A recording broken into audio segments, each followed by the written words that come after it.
শতাব্দীর সামনেই সিউড়ির এসআইআর ক্যাম্পে হাতাহাতি। সিউড়ির এসআইআর ক্যাম্পে সাংসদ শতাব্দী রায়ের সামনে হাতাহাতিতে জড়িয়ে পড়ে তৃণমূলের দুই গোষ্ঠীর সদস্যরা। ছোড়া হয় জুতো।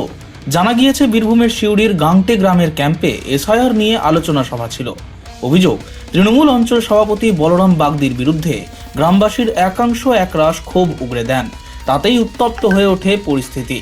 তৃণমূলেরই দুই পক্ষ হাতাহাতিতে জড়িয়ে পড়ে বলে অভিযোগ। পরিস্থিতি সামাল দিতে সাংসদ অভিযুক্ত বলরাম বাগদিকে নিজের গাড়িতে তুলে নেন। এতেই পরিস্থিতি আরও উত্তপ্ত হয়ে ওঠে।